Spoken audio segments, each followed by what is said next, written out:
What is going on? What is going on? It's finally happening. It's finally here. Our first live show, the Daley Move Podcast.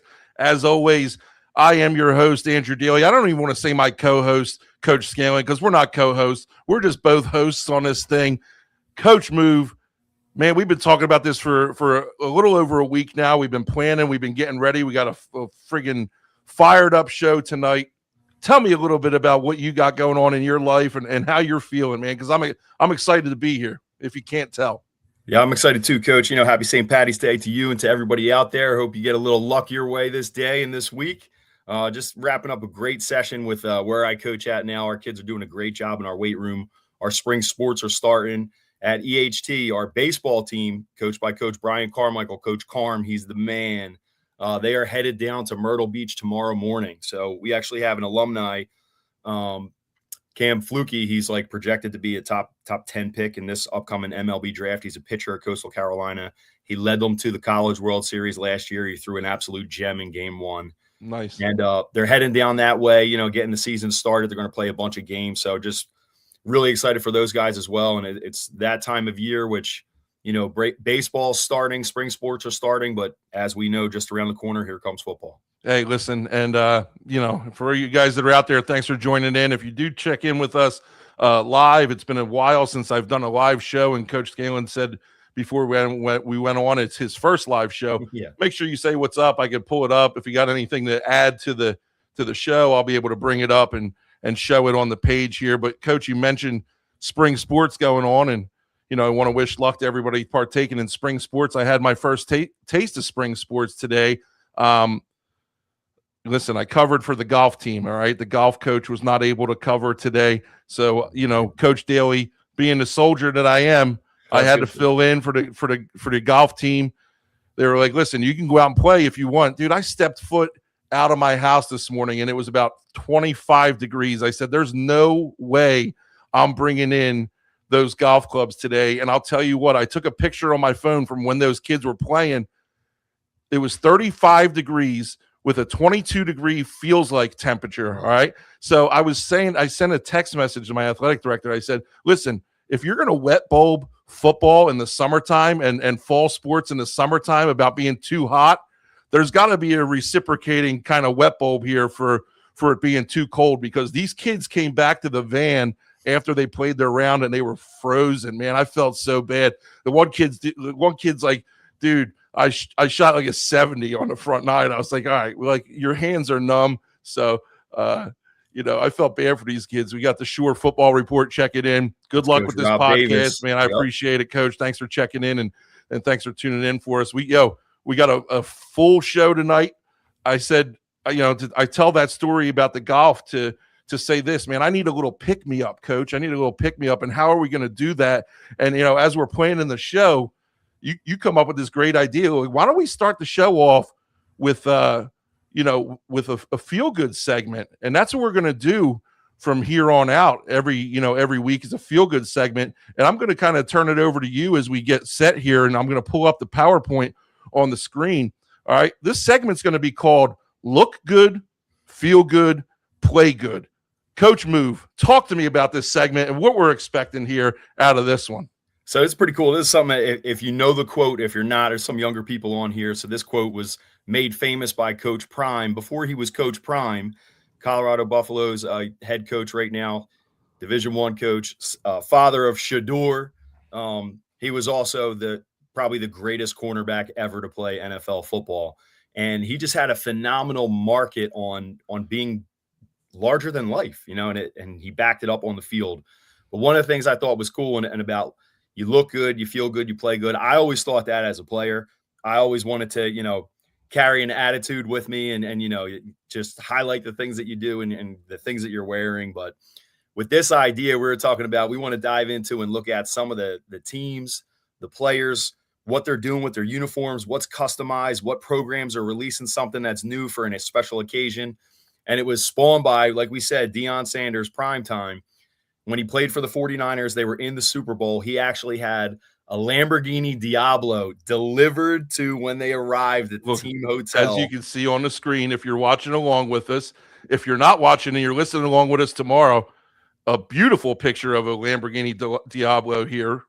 Yeah, you got all black. So me personally, Coach, I don't know about you. Like I usually ask kids this, but if I had to pick, I'm more of a Ferrari guy. But you can't go wrong pulling up with a Lamborghini or Ferrari. I don't think you know that's a whole different level. And I started thinking about when players would arrive to training camp. Like the only player who's really done this is like Antonio Brown, right? He had the great Gatsby style car, the Rolls Royce. He came in a hot air balloon the one time. You know, he had a lot of things like that.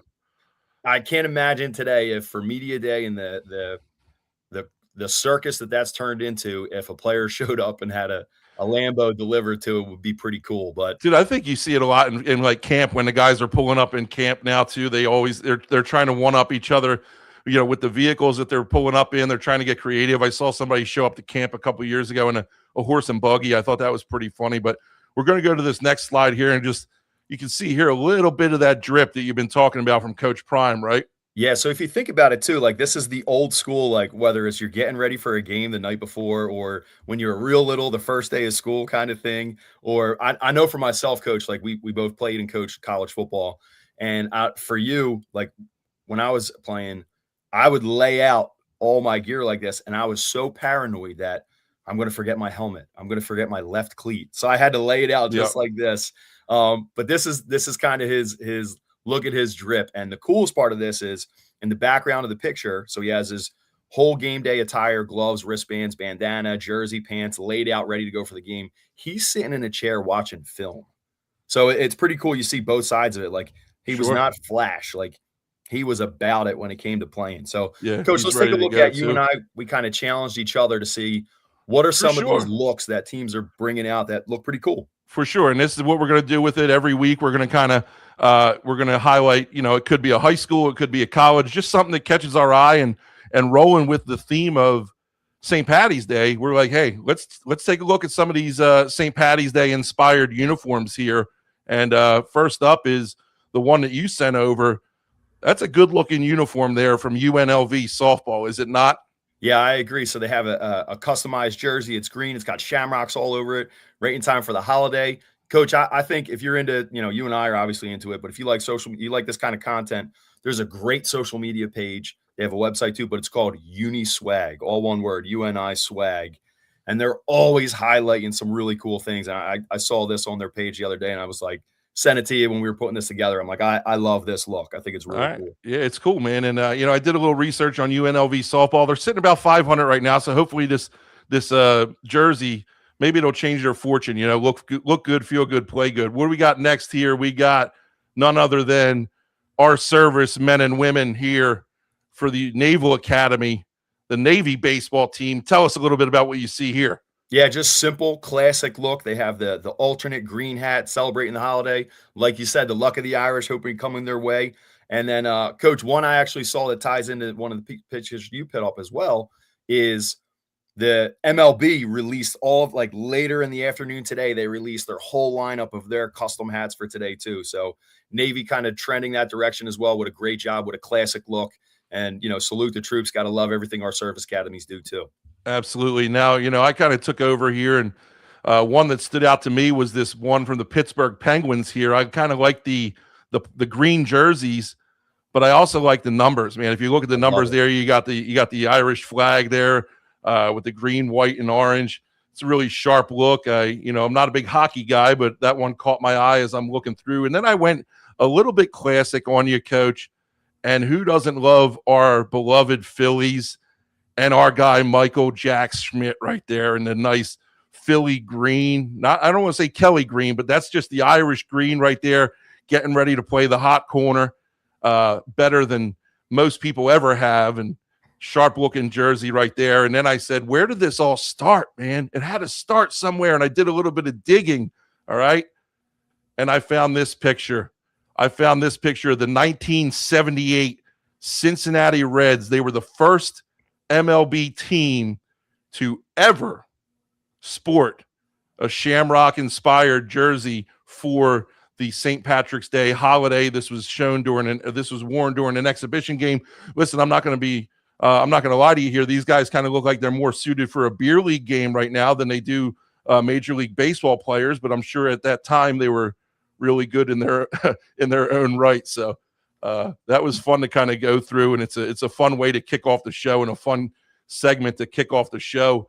And it leads us into our next segment here. And as we go on, we might come up with a better name for it, Coach. But we're just talking about what's going on. What is going on in the world of football? What is going on in the world of sports? Whatever comes to our mind, we're going to talk about it here. And I know that there's some hot topics that we're going to try and touch on here tonight. And there's some local stuff that came out last night that I can't wait to get into. But the first thing that you sent to me earlier this week was, hey, I want to talk about this. And I want to talk about Greg Sankey, all right? And I'll let you take the floor here, but Greg Sankey is the commissioner of the SEC. He put out this big-time message, and I'll let you take over from here, and then we're going to kind of dive into it and dissect it a little bit here, Coach. Tell us what you got. Yeah, so I think Greg Sankey, I mean, you're putting it very, very modest. He's the cartel of college football. There's nothing that happens in college football without his approval, his direction, his idea, and whether it's stealing or inviting the two most, prolific programs in the Midwest to join the SEC out of nowhere, with Texas and Oklahoma joining, or conference realignment, or TV contracts, or college football expansion, playoff expansion. This guy runs things and calls the shots. But there's an interesting dynamic going on right now with college football, where basically when we were playing and forever, it was seen as an amateur sport. Right. And you were given some version of a 5-year clock to play, or a 10-semester total count if you're at the lower levels, and your eligibility was up. Right. So you could essentially play 5 years of football. And we've seen things over the years where there's medical hardships, where if I get injured at a certain time, I could get an additional year of playing time because of that.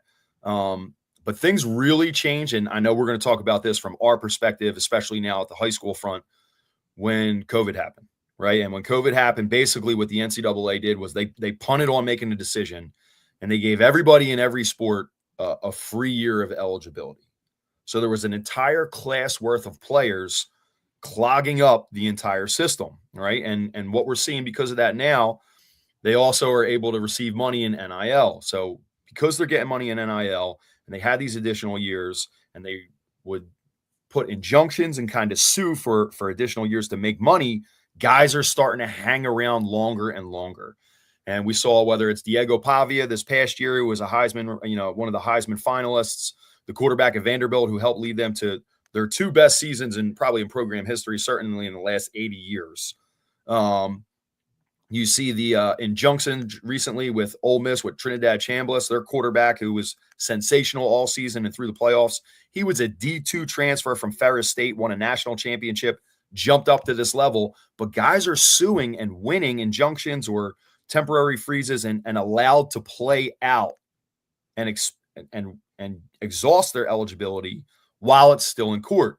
So Greg Sankey and, coaches are kind of complaining about it. And Greg Sankey finally speaks up and says his opinion of, we don't want to see the professionalization of college sports where people are hanging around because it's a career, right? So they're starting to push back and fight back on that. And we're kind of seeing that. And Coach, where do you stand on this idea of whether it's 4 for 5 or 5 years of eligibility people are talking to? Division II just went to that recently. There's certainly a big time effect on our level, but what are your thoughts? Well, here's the thing. We've been seeing it so much over the past couple of years, and it's almost like once the toothpaste is out of the tube, Coach, how do you put it back in? Because right now the toothpaste is all over the countertop. All right. There's no rules in college football. And you could say NCAA could say that they're in charge as much as they want. They're not in. They have no control over what's going on right now. And these guys are sitting here. They're playing 7, 8, 9 years. And my point, you mentioned earlier, about Diego Pavia. And listen, I take a guy like Diego Pavia, who I don't rake me over the coals. I don't care. Probably doesn't have the most illustrious NFL career ahead of him. Okay, right. So these guys, right? Yeah. So he measured in at what, 5'9" 1/4 or 5'8 3/4 or something at the pro day or whatever. These guys, why wouldn't they try and milk the college system for as long as they possibly can. And I can't remember the name. The quarterback from Miami before the national title game said, I haven't been to a class in 2 years. And I'm sure that he slipped up and probably shouldn't have said something like that. And they tried to backtrack a little bit after the fact. But I guarantee that was the truth. These guys aren't going. I can't imagine they're going to class. Whatever happened to the eligibility rule of having to be a full-time student in order, or a part-time grad student, a 6 credit a year grad student in order to play ball and be eligible to play ball? Because if these guys aren't enrolled in classes, what kind of degrees are they getting after 7-8 years? I don't know. So it's funny you bring that up. I actually played my senior season as a graduate student. Then I worked right into becoming a GA and got into coaching. And I just think of like my first semester playing ball in college, I think I took 18 credits. And then compared to, I had 2 night classes once a week as a senior. Like, it was a very different academic course load. So that's kind of interesting. But I like how you pointed out Miami. So Miami had, and it's been pretty famous on social media, they had a tight end named Cam McCormick who played 9 years of college football.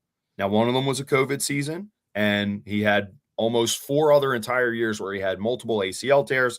So it's really a tragic story, and he had been granted hardships. But 9 years of college football. Yeah. Now, on the flip side, if it were me, like I'm around that. If I were around that age, I'd still be trying to play if I'm getting my cost of scholarship living adjustment check and I'm getting some kind of NIL package. Like, I bet you. That's what I'm saying, Coach. There's no reason for you not to when you're getting all those luxuries. But when you and I were back playing, we weren't getting paid, man. Yeah. I was. Holy smokes. I saw something today on Twitter or on X or whatever. The guy said I had a $2,000 refund check, and we were living large, man. Yeah. And we that's what I got when I was playing. Like, we weren't getting paid, and maybe they were getting paid at the higher levels. I'm sure they were, but it's nothing like it was today. But listen, like you said, if you're going to be getting this NIL money 9 years, and hey, listen, if you're a big time NFL prospect, and the agents are out there and they got those guys that come out and they tell you what you're projected and where you might go, why wouldn't you make that jump to the NFL? But it goes back to what I said. If you don't have an NFL career ahead of you, it beats teaching. Right. It beats a first-year teacher salary. I'm sure of that. There's a lot of things that beat a first-year teacher salary, but I'm not going to sit here and complain because I don't mind being a teacher. But Coach, I think it too as well. Like, so locally, we have a player from this region. His name is Mo Toure, right? He's from Pleasantville High School. He was a stud in high school. He went to Rutgers, and they were playing him defensively. He was like an edge early on in his career. He had 3 ACL tears and lost seasons, where this past year he transferred to Miami. He played inside linebacker, and he was incredible. Like, he was healthy, and he was the player that everybody saw and expected. He just won a petition, a hardship waiver, and he's actually coming back for a 7th year. And he's an NFL player, but you got to think, especially as challenging as the NFL is, that's going to cost him, right? So for him to be able to help Miami make it to a national championship, their best season of the past 20 years, and kind of continue to develop, make some more money while he's there, and then still he's going to have an NFL career. Like, there's a good side to it too, but it's not surprising, like you're talking about, where Greg Sankey is trying to find a middle ground here. Coach, I got 2 stories I wanted to share with you like this. So when I was coaching in college, most recently, so about 4 years ago, I was coaching in college, and I had this nightmare. I'll call it a nightmare. I had this dream where our head coach at the time, Coach Steve Azanese, one of the best people in all of college football, he somehow figured out that I still had a year of eligibility, and I don't, but in this dream, how dreams are. Yeah. And I was absolutely terrified because he's trying to convince me to come back out and to play. And he's saying, it'll help the team with how you're supposed to practice. You'll be a great leader. I'm like, dude, I'm 38 years old. I can't play college football anymore. He's like, you're in pretty good shape. You can still do it. I was like, I'm not in college football. Coach, I woke up sweating. I was like, man, thank God that makes me think of a guy from Lycoming, man, from this year. The guy, I forget his name, but 58 years old and making the roster. And God bless that guy, because I've seen the videos of him in the weight room. He's a power lifter. He could lift, man. He could lift more than a lot of those kids. But, dude, like you said, if if you have the ability to make money, make the money. Like some of these schools are paying more than a first round NFL or a first year NFL salary you're going to pay anyway. And I guess the NFL teams are kind of reaping the benefits too, because big time, just like, coming out of a junior college, and rather than recruiting a high school player out of high school versus recruiting a guy out of junior college who's coming in, as a seasoned veteran, it's the same thing with the NFL. These guys are battle tested, and they're going to come in and be successful. We're going to kind of talk about the recruiting aspect and the effects that this has on recruiting a little bit later in the show. But Coach, say that it doesn't hurt the high school athlete would be a lie, because it really does. And I'm curious to see what comes of this situation. He says here it's a temporary period for a college student to be a college athlete, not a career athletic situation. Like Coach, I got an example here too. So I thought if this would have happened, there would have been a 30 for 30 on me starting this movement. I got to tell you. So when I got done playing, it was around 2008 was my last season, right, of college football. And at the time, if anybody remembers, it was a terrible economy at the time. And then specifically in our profession, we had a governor at the time that had changed things up, and teaching jobs you couldn't get one, if your life depended on it. It was just very, very difficult. So as I'm working odds and ends and jobs, trying to get into being a full-time teacher, I came across this thought about, student loans and all this stuff. And I read somewhere that college football in Canada has a different governing body, right? It's not the NCAA. They have Division I schools and they have full scholarships. Obviously, their game's a little different. And then they also had 5 years of eligibility. I was like, I don't know, 22, 23 at the time. I'm in pretty good shape. Just got done playing. I was like, I'm going to use my college film, put together a highlight tape, go get a Canadian D1 offer, go to school, get 2 business degrees for 5 years, try to go to the CFL, and never come home and never pay those student loans back, right? Yeah.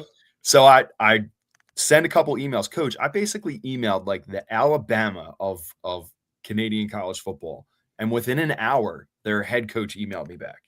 It's like, Steve's great to talk to you. He's explaining everything. And basically he said that their eligibility is reciprocal with the NCAA, right? So if you exhaust everything here in America, in the States, you exhaust your eligibility there. But he was like, but if you have one more year, you would have 2 up here. And I was like, I'm sorry, Coach, I don't have anything left. But if I would have been the first guy to do that, I think you would have saw, just like we're seeing now, a mass exodus and movement. Once you're done playing, D1 ball in the States, you're going to go north of the border up to the 6, hang out with Drake, right? Watch the Raptors and go play up there. You would have started a movement. And being somebody, when I was coaching in college football in North Dakota, I actually took a recruiting trip to Winnipeg. Okay.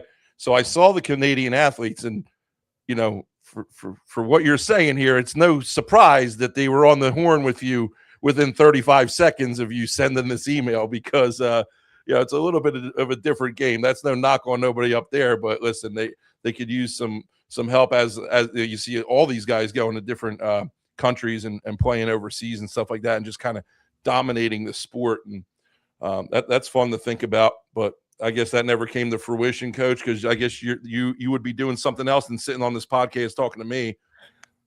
Definitely. Yeah, my eligibility was up, and that was it. So I had to figure out another way. For sure. Hey, we're going to move on here. We're going to stay a little bit more local to a tweet that came out last night. All right. This is Coach Ruley over at Rowan University. It's down here in South Jersey. I played with him. He took over the job a couple of years ago at Rowan. Rowan, one of the probably most regarded Division III schools in the East Coast, as far as just a location, facilities, everything. Awesome program. Coach Ruley's done a great job. He took over a couple of years ago, really doing a great job down there at Rowan, putting a lot of excitement back in the program. I know we were talking. He was talking about fundraising and stuff like that. Definitely. Tens of thousands of dollars, just raised in his first year. He's doing a great job, and he put out this tweet yesterday, and it really got me thinking, and it got you thinking. And we're talking about it via text message. You're like, hey, we got to talk about this on the show. our first show. What better way? We both know Coach Ruley and Rowan being local to us. Yeah, RIP to Wesley. So Coach Ruley says, I have a question for high school football coaches.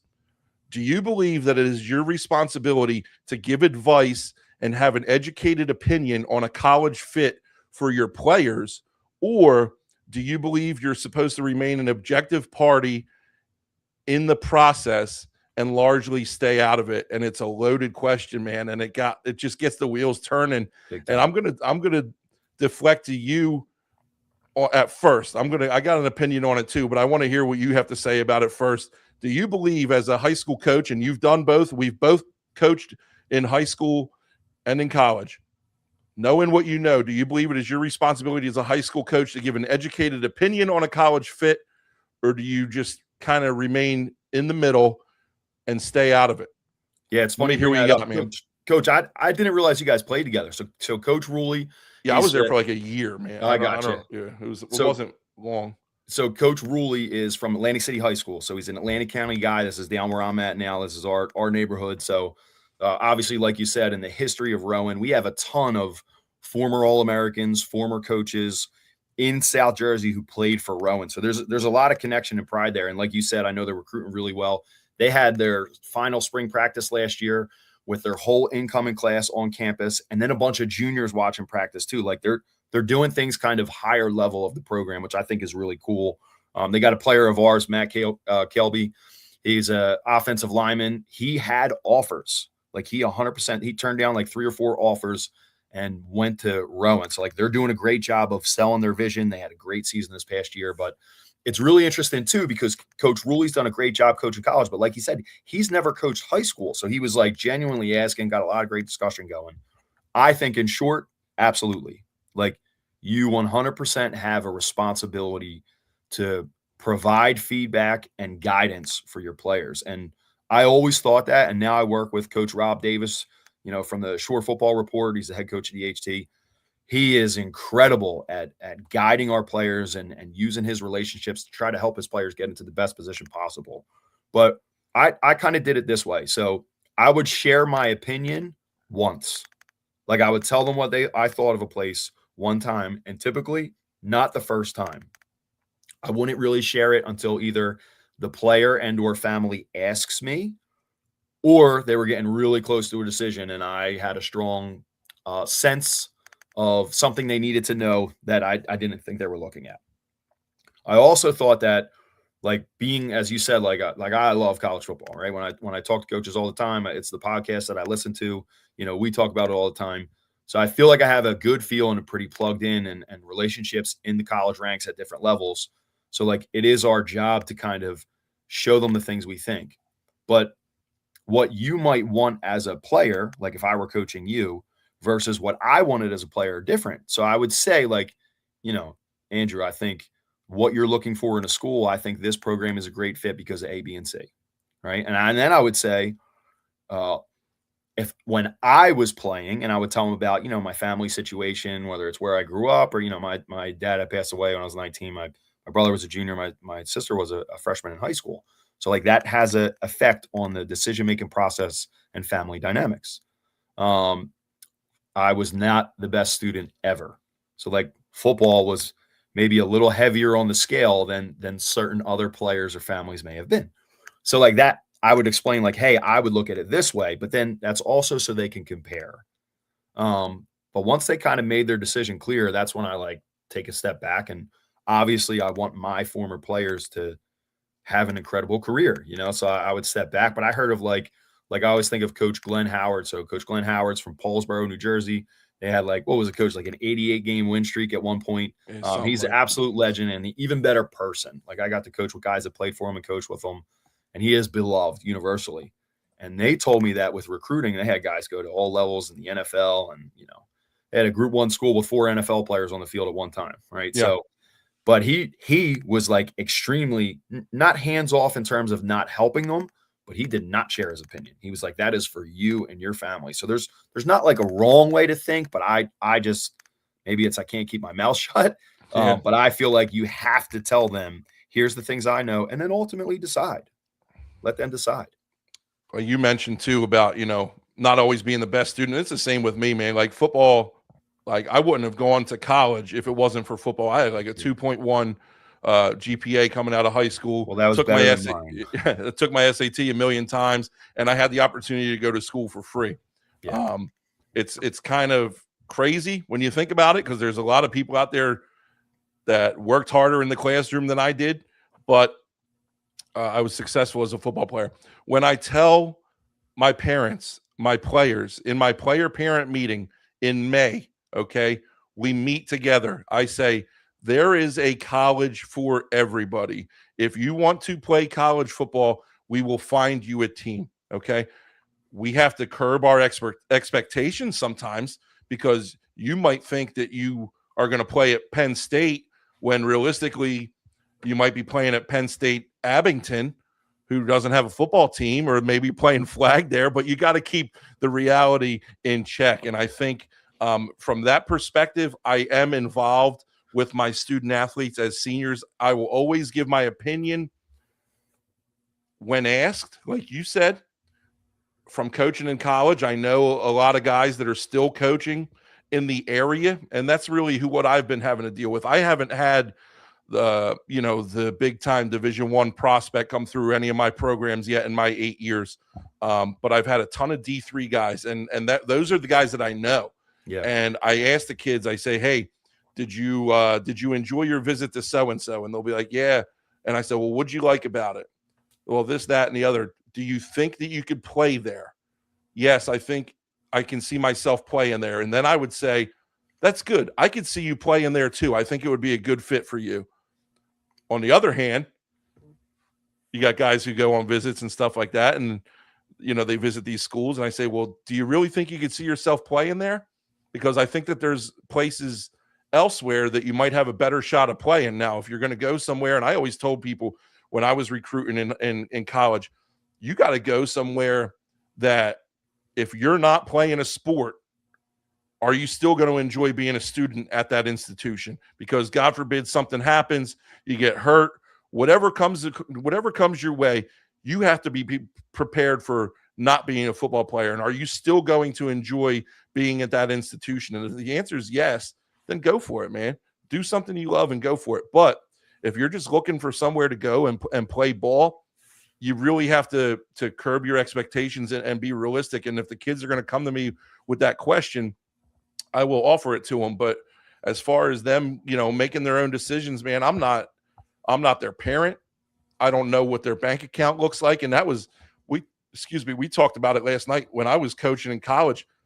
That was one of the things that I hated most about recruiting, was going and recruiting a kid that I know was a 0 EFC, and I didn't think they were going to, I didn't know if they were going to be able to go to, afford to go to my college for 4 years. And yeah. it kind of hurt, man. It kind of hurt trying to sell that dream to somebody, knowing how the hell are you going to be able to afford this? And I really think that you have to keep that in perspective as well. So you have to have think that. That's a great point, Coach. When you say EFC, if people are not aware, it means estimated family contribution. So that's what you fill out your FAFSA.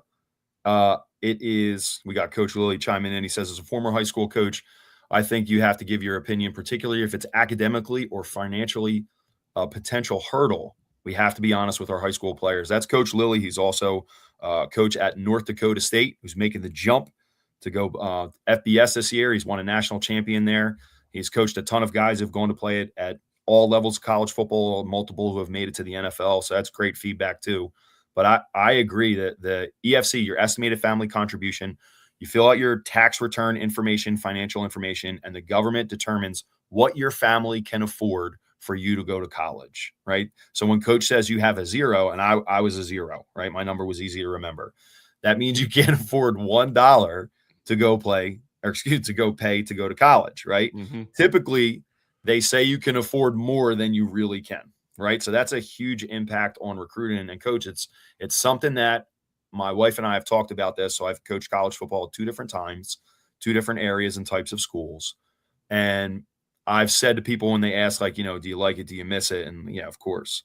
But I would not do it again unless I was at a scholarship level, because that is such a challenging dynamic, as you were talking about what people can afford.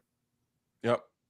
No, I agree. And I think just going back to the tweet itself, it's the answer to me, Coach Ruley, the answer to me, Coach Scanlon, is both. It's really both. You have to be involved, but you have to be an objective party, man. And if a kid and their family loves the school and you don't particularly care for it, I mean, who am I to tell somebody no? I don't think that that's my place. And Coach, I want to get your opinion on this too. Like, what about kids who go to a school because of their recruiting coach or a Division III school or something like that, dude? The odds of these guys sticking around, and it happened to me when I coached at Del Valle. I recruited a great crop of kids, okay, and then something else came up, and I was gone. Luckily for them, luckily for me, I was able to come back a couple years later and see those guys through as seniors. So it was really cool. I was there for their freshman year, and then I was there for their senior year. But so guys didn't leave. Those guys didn't leave. Yeah. Because Coach Daley left. Like, my advice to a high school recruit is don't get attached to going somewhere because of a coach. Yeah. And I might piss people off with that, but like, you got to go somewhere because it's where you want to be, because just like you're looking for the best possible scenario, dude, so are we, and so are they. It's funny, we got up. So my brother played, you obviously know my brother for a long time. My brother played at UD, right? He had like 15 scholarships. He ended up going to University of Delaware. And one of his good friends to this day came in his recruiting class, was an offensive lineman from New Chamonix High School outside of PA. His name was Chris Dano, an incredible player. He's 6'5". He's built like a statue, like a sculpture. He was playing at like 300 pounds, and he immediately walked in day one and was a starter. And then he had suffered multiple knee injuries and ended up not being able to finish his career playing because of it. But he had like 13 offers. UD was the, quote unquote, smallest school. It's West Virginia, Pittsburgh. It's being recruited by Penn State, like big time schools. And he went to UD first, and he met offensive line coach by the name of Jim Turner. Jim Turner is a legendary NFL offensive line coach, and, really a kind of a godfather of that position play. But that's why he went there. And guess what, Coach? He had one summer camp and season with him, and Coach Turner was gone, so like you say about that. And then I think of, like, I've had a few scholarship players. We're lucky where I'm at now. Tight end Jake Lund. He has 7 offers right now. Yeah, man. I see his videos that you post. Yeah, he's doing a great job. Beast down there at EHT, man. He and I have a pretty good rapport, Coach Davis. And Holt, he knows that how he tends to look at things is similar to the way I looked at it. So Holt asked me my opinion, maybe more than other players would, about a particular program or a situation, and we'll kind of talk through it. But then Nick Olivero is an offensive lineman at Rutgers right now. Coach, he had over 50 scholarships, like everything from like, he had an offer from Oregon. You know what I mean? Like, so that recruiting process was insane. And same thing. Like, we had talked about schools, maybe even schools that made it to his final 3, where I said at one time, and I was like, I would not go there if I were you, because now he took all that information in and he made his own decision for himself and his family. But you're right. We have to be a guiding purpose there. Like, we're teachers. We're there to help people try to have a better situation with their life. So I agree with Coach Ruley. It was great discussion to get us going. But you're right. We have a job to try to tell people what we know and ultimately, lead the horse to water, but let them decide if they want to drink.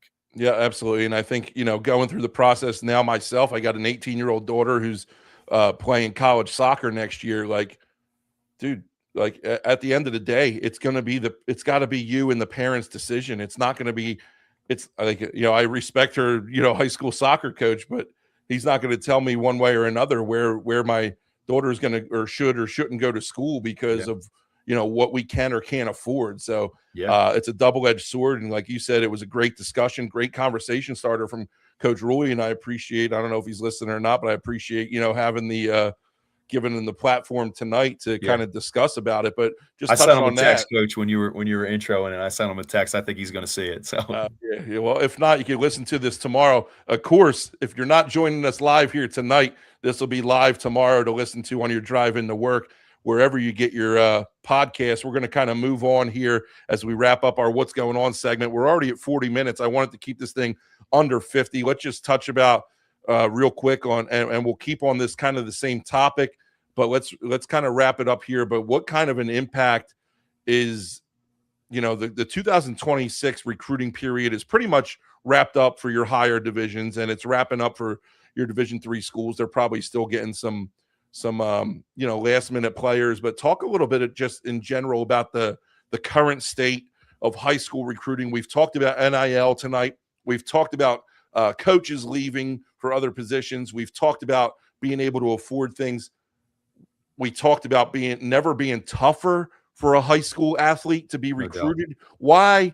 Tell the people, the common listener out there, Coach Scanlon, why has it never been harder for a high school senior to get recruited to a lower level college right now? Yeah, so first of all, I'm glad you said that level specifically, because the guys that you see on TV, that class is done, right? Like they're not only that, the class of 2027 will be wrapped up in a month and a half. Yeah, and that's if you don't have a big time FBS offer and you're in the class of 2027, you really got to start getting your stuff out there, because that window is closing too. Yeah, and what happened with what you're talking about, how recruitment has changed, because I, with my livelihood as a college coach, can go into the transfer portal and get a 20-year-old who's had 3 seasons of college football coaching, 3 seasons of weight room and nutrition, 3 seasons of passing classes and being away from their family, versus an 18-year-old who's had none of that. Like it used to be 3% of high school players would go on to play Division I. Now it's down to less than 1%. You have to be incredible. It's an incredible number. You got to be an absolute genetic freak. Like, you have to hit the genetic and the puberty lottery. And then you have to not mess up. Don't get hurt. Don't have bad grades. Don't get in trouble. Don't have a bad year. Don't not perform, right? Like all these other things, but less than 1 out of 100 kids on a team is going to make it to that level. So what does that do? It pushes everybody down to the next tier, which means for schools, there's more talent available at a level that you weren't getting 10, 5, 15 years ago. But on the flip side, like, great players are falling through the cracks and not necessarily getting the immediate opportunity. One of the biggest factors is, like, I was thinking this today, Coach, and, before we got a chance to get on, you can't be a project. Like, you have to be physically developed and making plays in games. Like, you can't take a flyer on a kid for upside, because they have to be performing by that, that junior season of high school to go to a smaller level school, to go to a D3, to go to a junior college. There's not a whole lot of college programs out there. There are a few. There's not a whole lot of college programs out there that are just happy with their coach and letting them get by because he's a good dude. All right. These college head coaching jobs are they're based on success. Okay.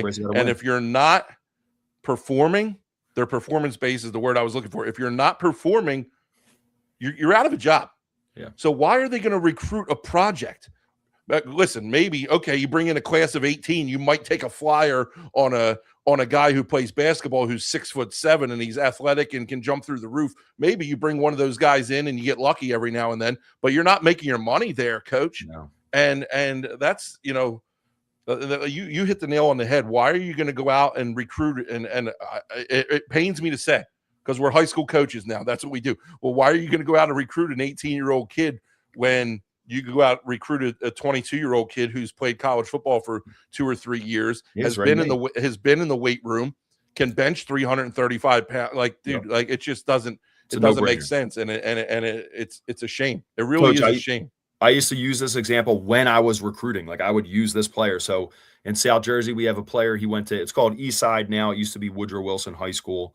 There was a player there named Miles Frazier. So he was a really good player. I can't remember if he was 2018 or 2019, but right before COVID. But he was about 6'6". He was leaner in high school, but you could see the frame, like he was a Division I lineman, right? No doubt.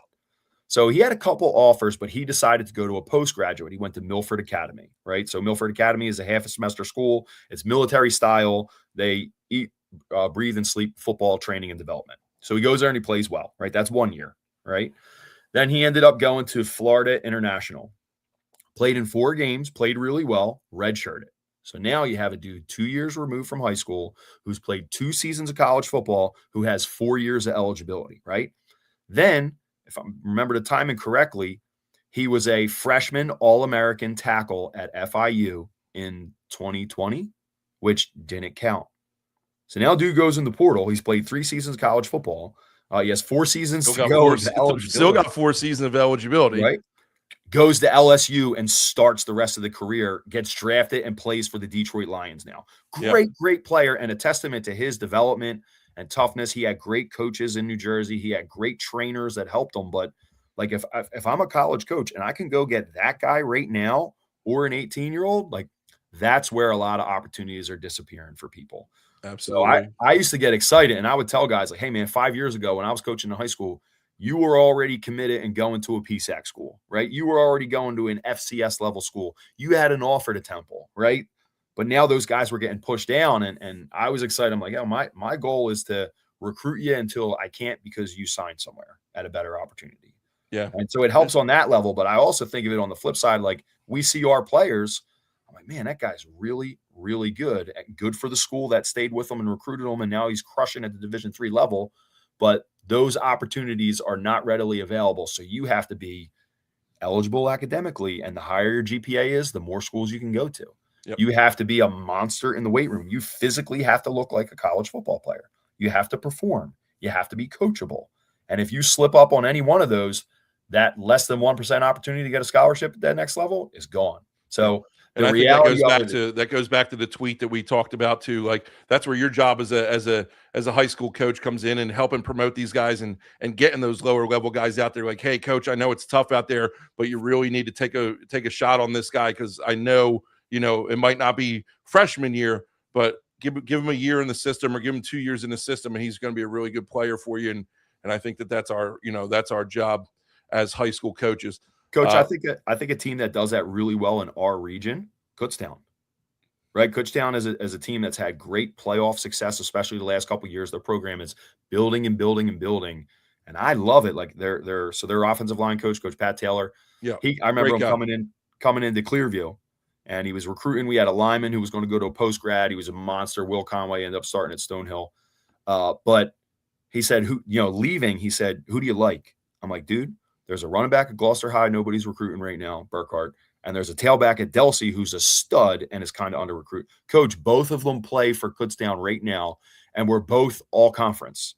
And he just said, like, I listen to the guys in the area. And that's and you're exactly right there. And how crazy is that, Coach, to listen and to get input from a high school coach, the guys who's around the guys that you're recruiting 7 days, 6 days a week, whatever it might be. I love a coach who's going to come in and keep the high school coach involved, and in the loop and ask for their opinion, because we're with these guys all the time, man. So, but I mean, we're just wrapping it up here. We've been talking about recruiting and college recruiting.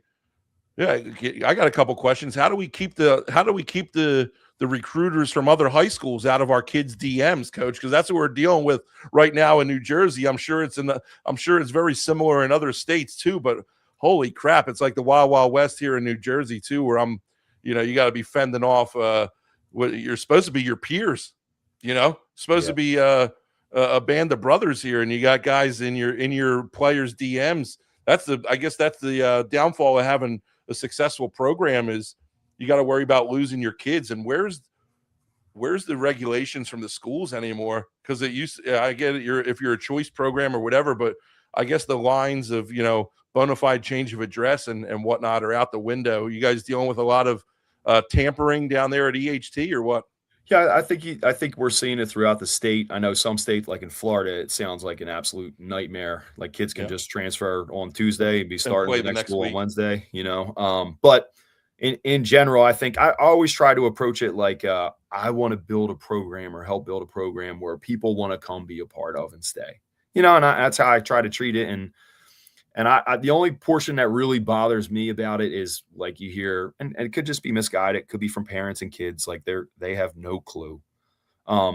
Well, you go here, you get an offer. Like, dude, your mom and dad Come on, have more man. to do with you getting an offer than Come on. whatever scheme somebody's running or what some coach knows. Like, if I'm a college coach, Coach Daley, I think you're an awesome guy.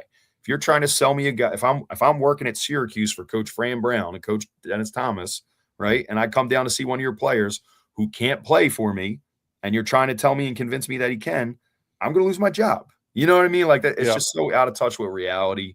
That's probably the thing that I hate most to hear is, oh, well, especially from a parent, like, oh, he's going to go here because he's going to get recruited. Well, Right, got connections. going to a different school doesn't change the way how fast you run or Yeah. whatever it might be. And, it doesn't usually work out that way. And I've been outspoken enough in past years that, hey, if you're good enough, they're going to find you.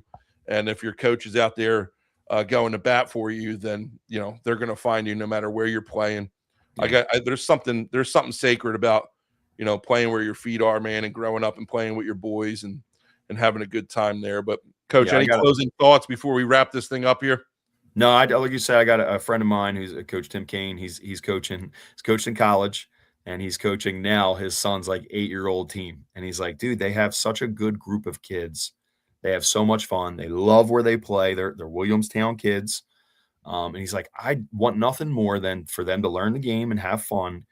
And in 10 years, they're all on the field winning a playoff game together, at Williamstown High School, like that. Yeah. That's pretty cool too, that the mission. So, there's a lot of good people out there. And like you said, I think a lot of coaches in our region do a great job of promoting their players, of developing weight room culture, of playing great schematics. And so a lot of people do it the right way. And I hope to continue to try to be a program that people think that I'm doing it the right way as well. Yeah, man. It's awesome. And if that happens, I hope the best for Williamstown then. And hopefully Coach Leary's still there because Coach Leary's a good dude, and best of luck to him and his squad this year too as well. But Coach, it's been an hour. It's been 55 minutes. I mean, that's how fast it goes here on the Daley Move podcast, right? Episode 1 is down. 1 out of a million ready to come up and take over the world here. But it's been such a fun time. And I think we should do this every Tuesday night. What do you think? I'm down, Coach, until schedule adjusts us. Let's set it for ready to go each week. Hey, listen, you heard it here from Coach Move. I'm Coach Daley. Every Tuesday night, 9 p.m. Thank you for joining us. We had a great crowd tonight, man. We had great comments. It was a lot of fun. Inferno, don't know who you are, but great show. I appreciate you listening. If you weren't able to catch us live, catch us wherever you get your podcast. The audio version dropping tomorrow morning. Listen to it on your ride into work, man. I appreciate you guys. We'll see you next week here on the Daley Move Podcast.